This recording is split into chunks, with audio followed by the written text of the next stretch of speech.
Buenos días, buenas tardes, buenas noches, queridos amigos. Hoy en nuestro día 174 de los principios para vivir mejor, no se te olvide, este aislamiento inteligente, pásalo con Jesús. Dale like, suscríbete. En este aislamiento social o en libertad, siempre debemos tener en cuenta a nuestro Dios. Nuestro tema para hoy es la calumnia. Detesto la calumnia cuando es en contra mía, diría alguien. El pariente más cercano del chisme es la calumnia, mientras que con frecuencia los chismes nacen rodeados por las circunstancias de ociosidad.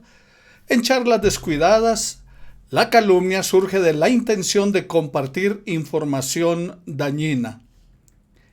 ¿Qué es la calumnia? La calumnia es acusación falsa y maliciosa hecha contra una persona con la intención de deshonrarle, con la intención de causar daño. Los judíos, en el periodo intertestamentario, denominaron la lengua calumniadora como la tercera lengua. ¿Y por qué decían tercera lengua? Tercera debido a que es fatal para tres clases de personas. Para los que las dicen, o sea, para los que dicen la calumnia, los que la escuchan y aquellos de quienes se habla. Por eso hablan de la tercera lengua. Tanto en el griego como en el hebreo, la calumnia es representada la calumnia por diferentes acepciones. La palabra que es usada en el Antiguo Testamento, en Salmo 31, versículo 13, Proverbios 10:18, Proverbios 25:10, es empleada en un sentido más neutral como de malos informes en general. Así es usada la palabra calumnia representada en el griego.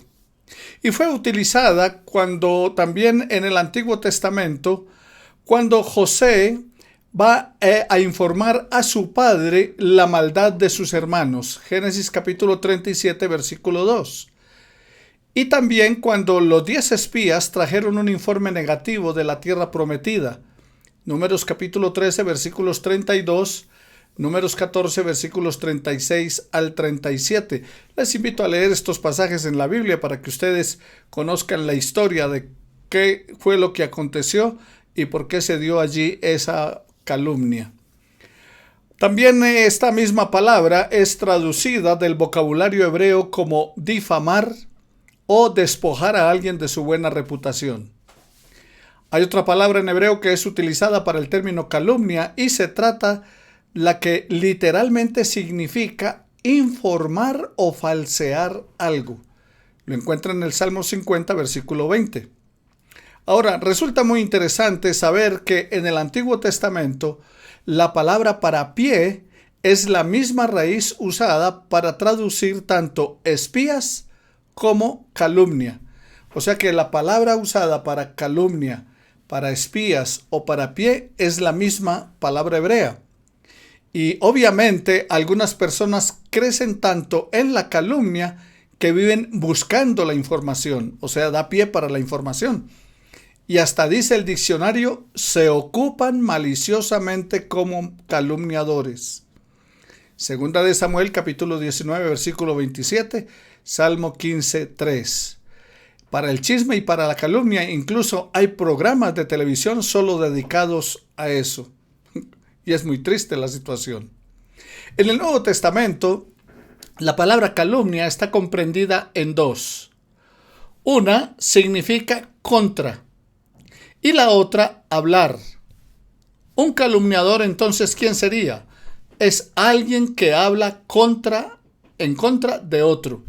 Santiago capítulo 4, versículo 11 y Primera de Pedro capítulo 2, versículo 1.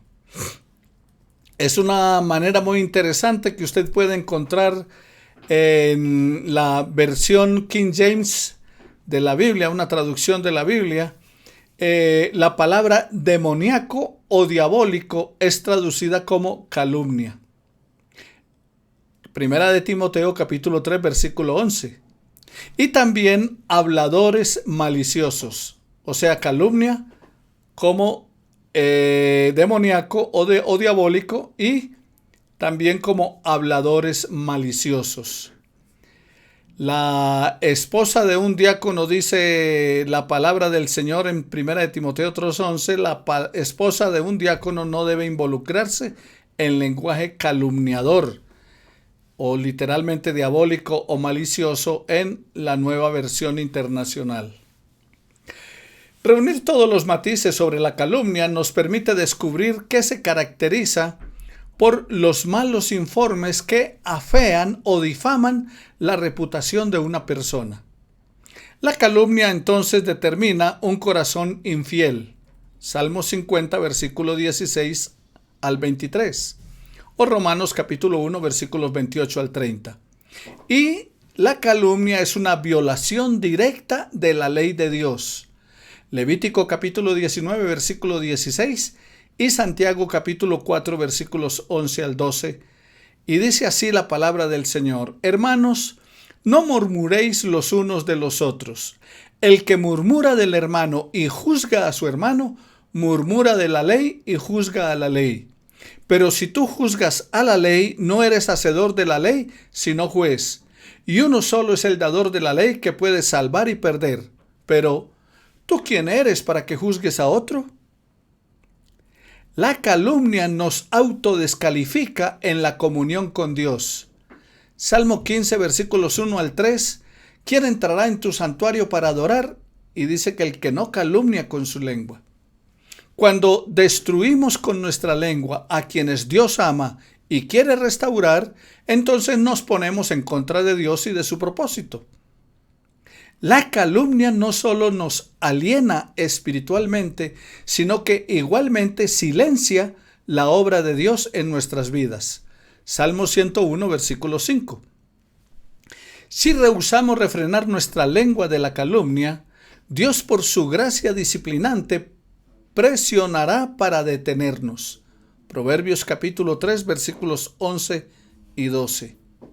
Si calumniamos a alguien, mis queridos amigos y hermanos, corremos el riesgo de ser llamados calumniadores por el resto de nuestras vidas.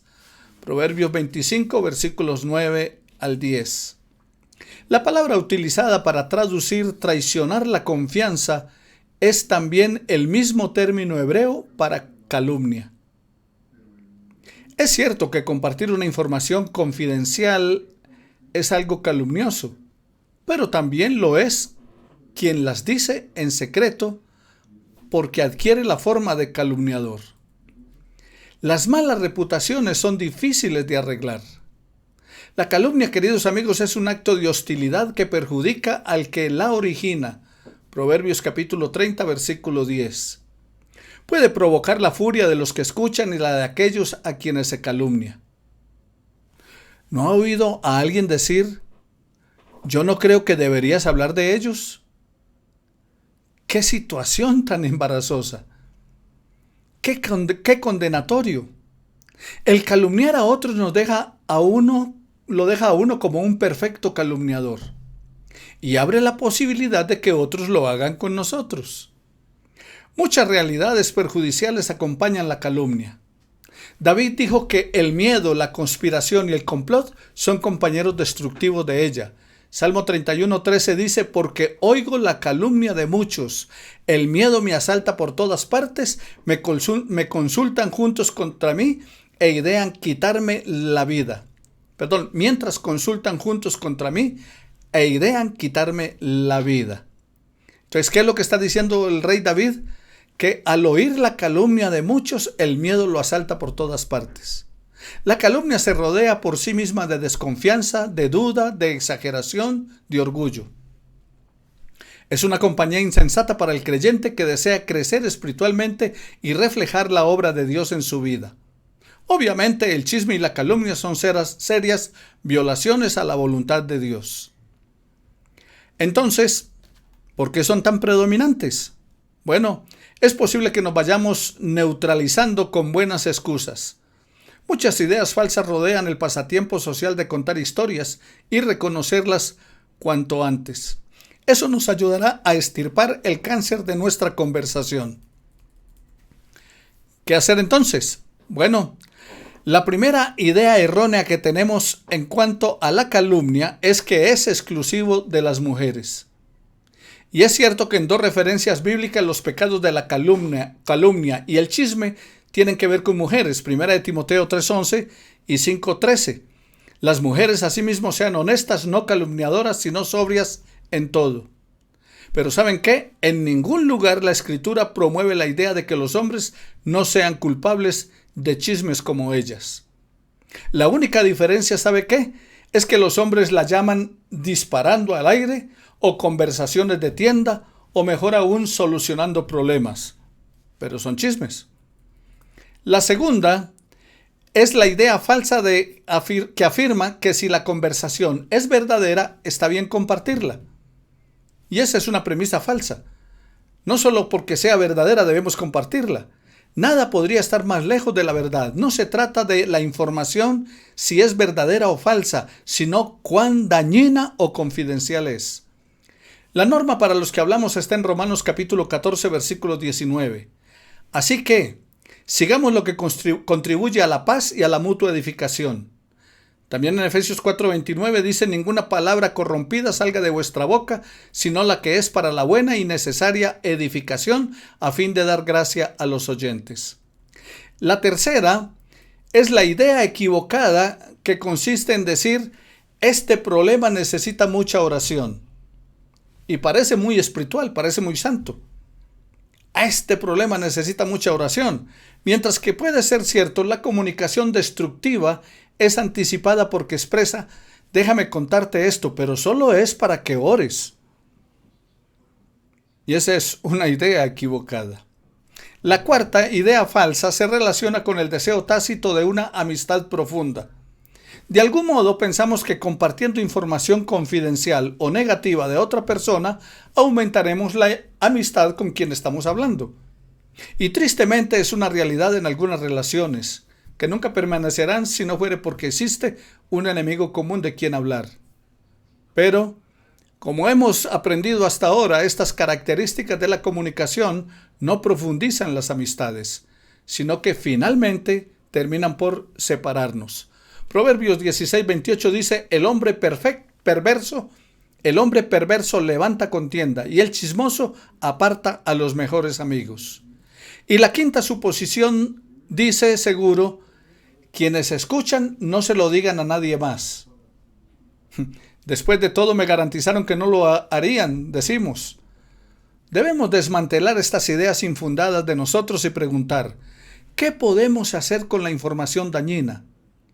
La palabra nos ofrece 4 opciones. La primera: llevémoslo a Dios en oración. Y dejemos ese asunto que quede en las manos de Dios. Primera de Pedro 5:7, echando toda nuestra ansiedad sobre Él porque Él tiene cuidado de nosotros.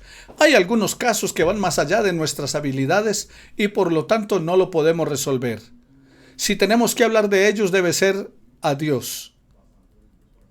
En segundo lugar, vayamos directamente con una actitud de mansedumbre y restauración a la persona de quienes hemos escuchado.